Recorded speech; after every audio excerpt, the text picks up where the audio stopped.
ఇప్పుడు ఏమైతుంది మీకు ఇందాక పట్టాభి గారే చెప్పారు. అసలు రాష్ట్రంలో మొట్టమొదటిసారిగా ఇవ్వాలి అంటే మరి పట్టాభి గారు లాంటి వాళ్ళని ముందు శాటిస్ఫై చేయాలి. ఇప్పుడు ఉదాహరణకి విశాఖపట్నం స్థానిక సంస్థల నుంచి ఎమ్మెల్సీ వచ్చింది.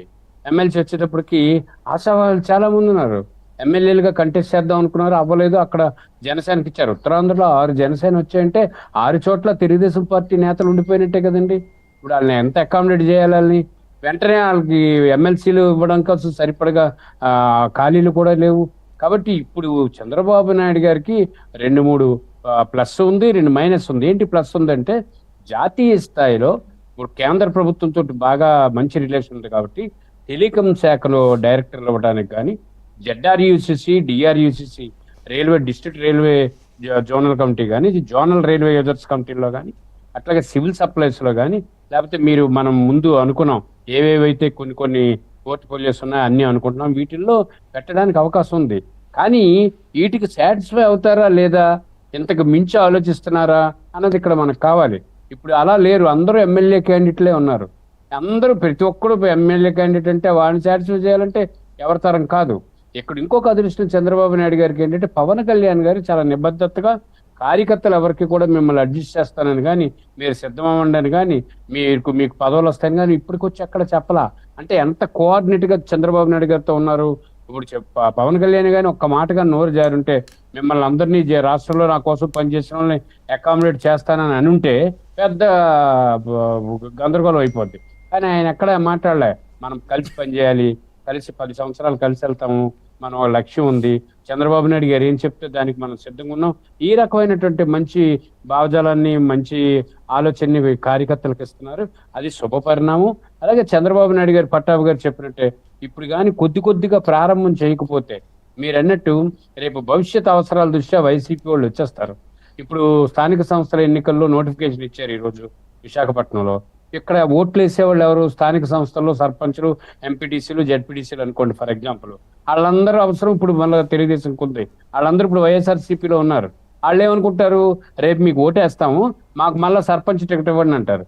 ఇప్పటి వరకు పనిచేసినటువంటి కేడర్కి ఎక్కడికి పొద్ది సర్పంచ్ ఆడికి వస్తుందో రాదో డౌట్, జెడ్పీటీసీ ఆడికి వస్తుందో రాదో డౌట్. అంటే ఘర్షణ మళ్ళీ స్టార్ట్ అవుతుంది. ఈలోగా Telugu Desam party, Janasena party, BJP వాళ్ళు అకామిడేట్ చేశారనుకోండి, ఆ పార్టీ నుంచి వచ్చిన వాళ్ళు కింద పని చేయడానికి ఇష్టపడతారు తప్ప వాడు వచ్చి రాగానే నాకు అది కావాలని అనలేడు. కాబట్టి చంద్రబాబు నాయుడు గారు లేట్ చేయకుండా కొంత స్పష్టంగా ఇప్పుడు మీరు అడిగారు ఉపయోగపడుతుందని, రాజకీయ పునరావాస కేంద్రాలు కాకూడదు, దీనివల్ల ప్రయోజనం ఉండాలి. జగన్మోహన్ రెడ్డి చేసిన పొరపాటు ఏంటి? బీసీ సంఘం అంతా రాష్ట్రం ఉంటే 53 కులాలకి 53 చైర్మన్లు వేసి వాళ్ళకి కారు, ఫోను, ప్యూను ఇచ్చి వాళ్ళకి జీతాలు ఇచ్చి వాళ్ళకి ఆఫీస్ లేదు, వాళ్ళు ఏం చేయాలో తెలీదు. వాళ్ళ వెనకాతలు కనీసం ఏ రకమైనటువంటి ఏమి లేవు. అగో ఆ కులం, ఈ కులం, ఆ కులం చైర్మన్, ఈ కులం పైపచ్చి ఇంకోటి కులం చైర్మన్లు చేసిన తర్వాత ఆ కులం వాళ్ళందరూ ఆ రాష్ట్ర అధ్యక్షుడిని తీసుకొచ్చి ఊరేగింపులు చేశారు. ఎందుకు చేశారు అని అంటే ఆడికి తెలియదు, ఎందుకు ఏం చేయాలో ఈడికి తెలియదు. అంతే, ఊరేగింపులు అయిపోయాయి. ఊరేగింపులు అయిపోయిన తర్వాత వాళ్ళకి వాస్తవం అర్థమైంది, తత్వం బోధపడింది, గప్చుప్పుగా ఉండిపోయారు ఆ చైర్మన్లు అంతా. అందుకని ఇందాక భాస్కర్ గారు చెప్పినట్టు అక్కడ పొరపాటు కూడా జరిగింది. జగన్మోహన్ రెడ్డి ఎప్పుడైతే ఆ ప్రవర్తన స్టార్ట్ చేశాడో మిగతా వాళ్ళందరూ కలిపి ఇది చాలా తప్పు చేశాం అని చెప్పి ఉండిపోయారు. కాబట్టి ప్రయోజనకరంగా ఉండాలి, నిబద్ధతగా ఉండాలి. రాజకీయ పునరావాస కేంద్రం ఏంటి? బీసీ కార్పొరేషన్ ఆయన 56 కులాలుగా విడదీశాడు కదా. ఇప్పుడు అది ఒక బీసీ కార్పొరేషన్ గానే ఉంటే బెటరా, లేకపోతే అలా ఉండడం బెటరా? మీరేమనుకుంటున్నారు?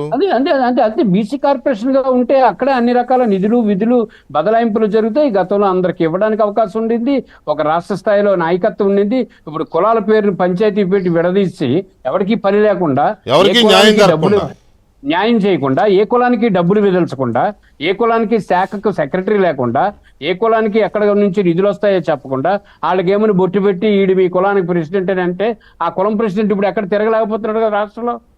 ఒక్క ప్రెసిడెంట్ తిరుగుతున్నట్టు చూపించండి. నేను పలానా కులానికి ఆఖరి లాస్ట్ వాళ్ళు చెప్పుకోవడం మానేశారు. పలానా కులానికి నేను అధ్యక్షుడిని అని చెప్పేసి అని, డైరెక్టర్ అని చెప్పని పేరుకి అక్కడ శాసనసభ్యులు మొన్న ఒక చర్చ వచ్చిందండి, ఇదే చర్చ. అంటే సందర్భం వచ్చింది కాబట్టి నేను మాట్లాడుతున్నాను. ఆయన 56 చేసి నిజంగానే దాన్ని ఏదో కషాయం చేసి పడేశారు. అది ఎవరికి న్యాయం జరగలేదు, నిధులు లేవు, విధులు లేవు, అయిపోయింది. కానీ మొన్న ఒక ఆయన, మరి అది క్యాజువల్గా వచ్చిన మాట లేకపోతే వాళ్ళ ఆలోచన అలా ఉందో నాకు కూడా ఎందుకో లాజికల్గా అనిపించింది. బీసీలను అన్ని రకాలుగా విడగొట్టకుండా, అలాగని అన్ని కులాల సముదాయమైన బీసీ అనేదాన్ని ఒకటిగా చేయకుండా బీసీ ఏకి ఒక కార్పొరేషన్, బికి ఒక కార్పొరేషన్, సికి ఒక కార్పొరేషన్, డికి ఒక కార్పొరేషన్, నాలుగు ఇదిగా ఉన్నాయి కదా, 4 కేటగిరీస్ ఉన్నాయి బీసీలో. ఈ 4టికి అదే 4 తరహాల్లో చేసి ఆయా ఏలో వచ్చే కులాల కార్పొరేషన్లో అట్లా అకామిడేట్ చేయడం వల్ల ఈజీ అవుతుంది. డివిజన్ తమిళనాడులో ఉందండి, ఎంబీసీ ఉంది, తమిళనాడులో ఉంది. అదే ఎంబీసీ ఉంది. ఇప్పుడు సరే కేంద్ర ప్రభుత్వం ఈబీసీ పెట్టింది అనుకోండి, అది అగ్రవర్ణాల దీనికోసం, అది వేరే విషయం.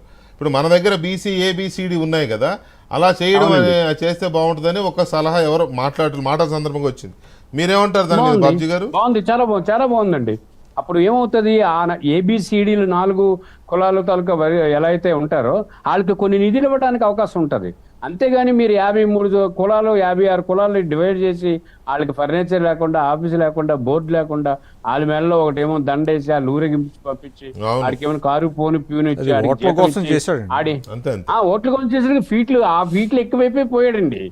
అవి ఓట్ల కోసం చెయ్యొచ్చు, కానీ ఆ ఫీట్లు ప్రజలు గమనించారు. కాబట్టి ఇప్పుడు మీరు కొత్త రిఫార్మ్స్ తీసుకురావాలి. మీరన్నట్టు ఈ సూచన కూడా బాగుంది వికే గారు.